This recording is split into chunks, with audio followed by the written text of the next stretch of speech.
Mystic vibration numerology నన్ను చాలామంది అడిగే ఒకానొక విషయం అండి. చాలామంది ఒక 100 మంది నన్ను కన్సల్ట్ చేశారనుకోండి, ఐ థింక్ 75% అడుగుతారు. మా గుళ్ళో పూజారి గారు మాకు ఈ అక్షరం చెప్పారండి. నో డౌట్ చెప్పుండొచ్చు, నేను కూడా చెప్తానండి. ఇన్ఫ్యాక్ట్ నాకు ఆస్ట్రాలజీ ప్రకారం పేర్లు పెట్టాలంటే డెడ్ ఈజీ అండి. అసలు అందులో కష్టపడాల్సిన అవసరం లేదు. పెన్నుతోటి ఒక 2 లెక్కలు కూడా వెయ్యకుండా నేను మీకు నక్షత్రంతో పేరు ఇచ్చేస్తాను. బట్ నన్ను ఎప్పుడూ అడగండి, ఇదే పేరు చాలామందికి ఉంటుంది కదా, మరి ఏం చేస్తామండి? ఆ నక్షత్రంలో ఆ అక్షరంతో అదే ఉంటుంది. మరి ఏదైనా పొరపాటు జరుగుతుందా అండి నక్షత్రంలో పేరు పెట్టుకోకపోతే అని మీరు అడుగుతున్నారు. మరి నా క్వశ్చన్ కూడా వినండి. లగ్నంతో పేరు పెట్టుకోరా? రాశితో పేరు పెట్టుకోరా? నక్షత్రంతో పేరు పెట్టుకోరా? కేవలం నక్షత్రానికి మాత్రమే ఎందుకు ఇస్తున్నారు ఇంపార్టెంట్ అంటే, తరతరాల నుంచి నక్షత్రం ప్రకారం పేరు మాత్రమే వెలుగులోకి వచ్చింది కాబట్టి. నిజంగా కనుక నక్షత్రం మీకు అన్నీ ఇస్తుంది అంటే ప్రతి ఒక్కటి అండి.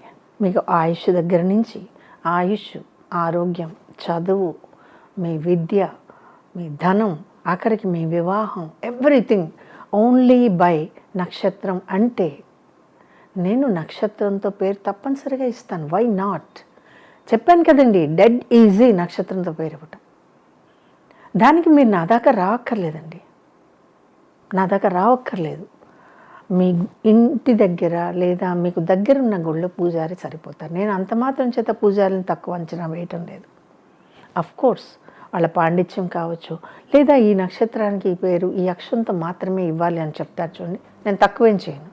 బట్ ఆఫ్టర్ దట్ ఎఫెక్ట్ ఏమిటండి అంటే నా దృష్టిలో ఇది కేవలం నా అభిప్రాయం మాత్రమే, కాంట్రవర్షియల్ అయితే నాకు సంబంధమే లేదు, నా అభిప్రాయం మాత్రమే. నక్షత్రంతో పేరు కనీసం మీరు ఇంట్లో పిలుచుకునే పేరుగా అయినా పెట్టుకోవచ్చు కదా. మీరు ఇంట్లో ముద్దు పేర్లు ఏవో పిలుస్తూ ఉంటారు చూడండి, మరి వాటికి ఏ లెక్కతో పిలుస్తున్నారు?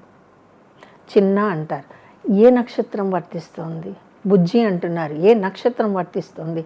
కొంత వెనక్కి వెళ్తే చంటి, బుజ్జి, కన్నా ఇలాంటివి ఎక్కువగా ఉండేవి కదా. మా వాడు అంటారండి, అంటే అదొక ముద్దు పేరు.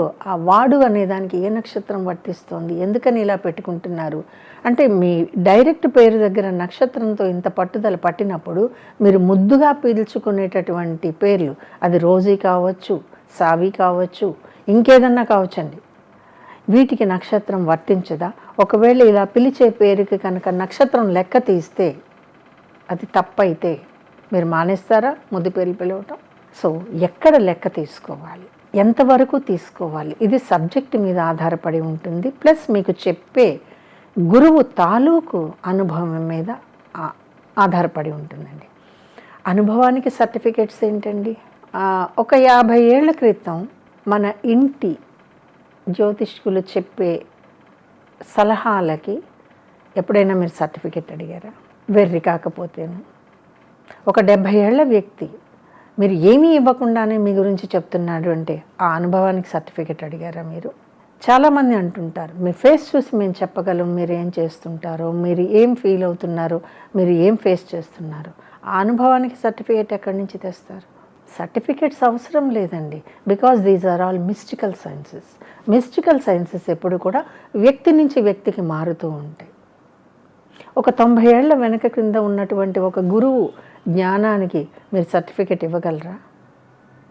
ఇవ్వలేరు కదా.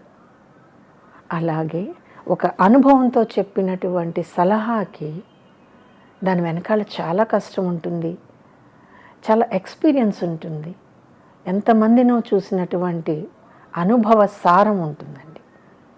దాన్ని మీరు ఎలా వాడతారు అనేది గురువు గారి యొక్క తెలివితేటల మీద ఉంటుంది, అంతే కదా. సో ఇక్కడ నేను నక్షత్రంతో ఎందుకు పేరు పెట్టుకోకూడదు? నా కారణాలు నాకున్నాయి. మీ నక్షత్రంతోనే పేరు పెట్టుకుంటే మీ కారణాలు మీకు ఉండొచ్చు. కానీ ఒకసారి మన పేరు కంప్యూటర్ ద్వారా మన క్రెడెన్షియల్స్లో పడినప్పుడు పేర్లు మార్చట్లేదు ఈ మధ్యకాలంలో. ఒకవేళ ఈ నక్షత్రం పేరు మీకు కనుక ఇబ్బంది కలిగించేదైతే మీరు ఆ పేరుని తీసుకోను లేరు, కంటిన్యూ చేయలేరు. అవునండి, ఇక్కడ కొంచెం ఆలోచించి తీసుకోండి. కాబట్టి నక్షత్రంతో పేరు తప్పేం కాదు, మీ పూజారులు చెప్పే అక్షరం తప్పు కాదు. కానీ అది మీకు ఎంతవరకు వర్తిస్తుంది మీ విచక్షణకే వదిలేస్తాను. అర్థమైంది కదండి. చాలా జాగ్రత్తగా చూసి పెట్టుకోవాల్సిన పేరు నక్షత్రం ప్రకారం. ఈ వీడియో కనుక మీకు నచ్చినట్లయితే లైక్ చేయండి, షేర్ చేయండి, మా ఛానల్ని సబ్స్క్రైబ్ చేయండి.